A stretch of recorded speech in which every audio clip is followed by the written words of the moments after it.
Kevin Borba of Locked On Buffs. There's a reason you're still here. The Big 12 had its most impressive draft of all time, set multiple records, 31 total players going. That's the most since 2005 when the league garnered 32 total picks. And on top of that, the wide receivers that went off the board. If you want to count Travis Hunter going 2nd overall, Ted McMillan going 8th overall. That was a huge part of this class. Jaden Higgins, Jalen Knoll getting to stay together. I was impressed with what the Big 12 put together over the course of these 3 days, even into the late rounds. Having 7 6-round selections, 4, 5 in the 5th and 7th rounds as well. This was good for the Big 12. I think Travis Hunter, again, is kind of at the forefront of that. Yeah, I think the Big 12 showed that they have a lot of talent, which is obviously not a profound take by saying this. But realistically, when people talk about the NFL and even college football these days, the NFL draft that is, they go, this is the SEC sort of display. This is the Big Ten's display of like how good they are. And the Big 12 went out and put on a statement, put on a show, right? Colorado had the most receivers taken if you count Travis. They had 3, right? You mentioned the Iowa State guys. That's huge. Both of those guys were drafted to a very good team. They'll have a chance to make a name for themselves at the NFL level. I think if you're a Big 12 supporter or Brett Yormark, you look at this draft and you sort of are like, hey, this is a selling point for our conference, right? Because Drake, you cover this as much as anyone. Conference realignment is happening. Media rights deals are always in the works, right? Brett Yormark could be like, hey, look we are only getting better as the seasons go on, as the years go on, and our additions to the conference are only strengthening us. So why not like give the Big 12 some respect?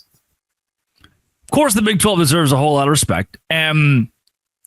Even with the Travis Hunter saga falling on the Big 12 conference, it's something that I think superseded what the Big 12 was. No one was mentioning his league in these conversations. No one was saying, oh, well, the Big 12's weak, so that's why he dropped. And you especially didn't hear that when Travis Hunter went 2nd overall. That being kind of the crown jewel of what the league got, having Travis Hunter win the Heisman Trophy, having him be drafted 2nd overall, having him walk into the NFL as someone who's an everyday starter for the Jacksonville Jaguars. Did you feel like the Big 12 was mentioned enough? We always say when the guy goes 3rd overall, 4th overall, oh, he's a D tackle in the SEC. Oh, he's a quarterback or a corner in the SEC. No one said Travis Hunter is a Big 12 product, but he won the Heisman Trophy because of what he did in and out of conference, and that conference was the Big 12. Yeah, I don't think the Big 12 got enough respect at all, honestly. I think every year when the SEC does something where it's like, oh, the SEC breaks the record for X amount of picks, or even our sponsors over at Prize Picks, right? One of the props was over under 3.5 SEC players taken in the top 10, right? Everything is geared towards the SEC, but it's like the Big 12, like you said, produced the number 2 overall pick, granted, or not even granted, in a way that it's historic. Like, not only is this historic for the Big 12, but Travis Hunter was the first player ever to be announced as a wide receiver and a corner, right? That has never happened. He had 2 freaking cue cards, Drake. One of them said receiver, one of them said corner, and that deserves way more attention, right? They had a bunch of talented guys drafted throughout, and it's like, okay, even if the SEC, which granted the SEC has a lot of talented guys, I'm not trying to take it away from them and make it seem like they're not a good conference, but give every conference some respect if it's warranted, right? I'm all for being like, hey, the SEC had 1,000 players drafted if they had 1,000 players drafted, but the Big 12 has a historic draft class, and the only person to talk to me about it is the guy who covers them on the daily. I need more coverage from the worldwide leader. Yeah, no doubt. Running backs too, though. This was with the wide receiver room. We didn't get enough credit. Travis Hunter, we didn't get enough credit. Running backs, we didn't get enough credit. We broke Big 12 records, the amount of wide receivers taken, the amount of running backs taken as well. 8 wideouts, 7 guys that tote the rock. That led by R.J. Harvey, who was the first from the conference off the board. Not Cam Skattebo, which a lot of people found interesting. With Skattebo headed out to New York. DJ Giddens also heard his name called. Ollie Gordon, Devin Neal, Taj Brooks, Ja'Cory Krosky-Merritt. This is a running back deep league. We learned that on draft day. And maybe the wildest knot of this is that Taj Brooks wasn't one of the top 3 or 4 out of the Big 12 to go, and that Cam Skattebo wasn't number 1 to go. I just think that shows the depth and success this league has, specifically at that position as well. Yeah, and I think they put up a graphic during the draft where it was like a lot of, I don't remember the number, but all pros are like 4th through 7th round. Like that's like where they find a lot of these guys, right? And so when people talked about this draft class, and I don't think, again, the Big 12 didn't get enough credit, they go, this running back class is so deep, right? If you don't get Ashton Genty or Marion Hampton, you could take one in the 5th round, and there's going to be a chance that he's going to be a superstar. Well, all of these guys that have potential superstar power are coming out of the Big 12. Like Cam Skattebo legitimately was one of the biggest names in college football, and he could revive or help revive a Giants offense who is still in pain from losing Saquon Barkley, right?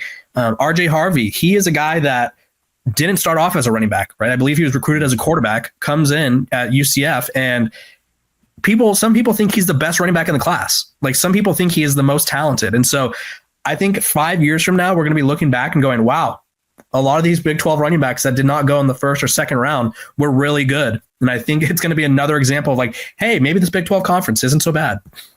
It was the depth of player, too. The prime example for me, and I'm going to go back to that wide receiver position, Jalen Knoll was taken 79th overall by the Texans, and I think it was Mel Kiper brought it up immediately. He's like, hey, here's how good Jalen Knoll is. The teams behind the Texans just traded out.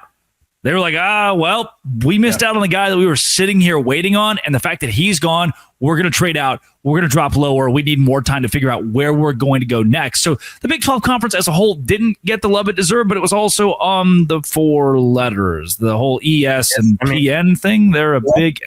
One player got a lot of love, right? I think the whole draft was just the Shador Sanders special for Mel Kiper and his blow-up. Drake, I want to get your opinions on that.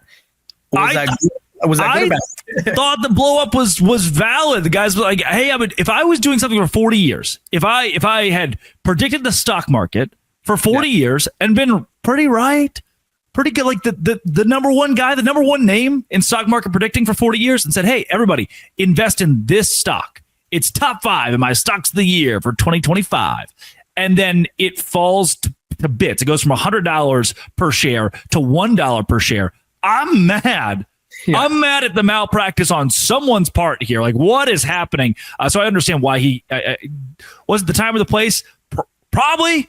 When else is the time or the place? This is the draft is actually happening. I think that may have taken away from the Big 12 in a way, though. If like the Big 12 as a whole, because if you look at how people were talking about Mel and Shador, it was like, oh my gosh, we're still talking about this. Not like, oh my gosh, look at this run of receivers. Like, look at Iowa State had 2 elite receivers go to the same team, or all these running backs. DJ Giddens, Ollie Gordon was like the front runner for the Heisman at one point, and like not a peep, right? I think if you ask 9 out of 10 people who are just average fans, they'd be like, oh, I don't know where he went, right? Because like we spent so much time focusing on one thing, so maybe that took away from the Big 12, right? Maybe we just focused on one thing in particular and didn't allow the rest of the conference to get its shine. Yeah, I would say in response to that, though, it also took a lot of attention away from the SEC. It took attention away from everything. Mel Kiper did. That was insane, right? That was like it was the story. It's the biggest story in draft history, and we'll be talking about it, I'm sure, for genuinely years to come. Coming up, BYU basketball is reloaded. Colorado basketball doesn't have a team. Baylor has got a couple of guys. What's happening in Big 12 basketball? I just need a break from football for a second on Locked On Big 12 with the Buffs crossover, part of the Locked On Podcast Network, your team every day. Hey, today's show is brought to you by Game Time. Game Time is where I go to get tickets to every single event I want to attend, and they're so cheap. And with the NBA playoffs going right now, there's nothing like that atmosphere. It's an electric environment. I went to Oklahoma City last year, saw them play Dallas in a knockdown, drag-out game thanks to Game Time, where last-minute deals can save you up to 60%, especially as most of the time prices go down as tip-off gets closer. Last-minute deals save you those 60%, and the all-in pricing means no surprise fees at checkout. Use code LOCKEDONCollege and take the guesswork out of buying tickets with Game Time for $20 off your first purchase. Code LOCKEDONCollege. Again, terms apply. Download the Game Time app. Last minute tickets, lowest prices, and that is guaranteed with Game Time.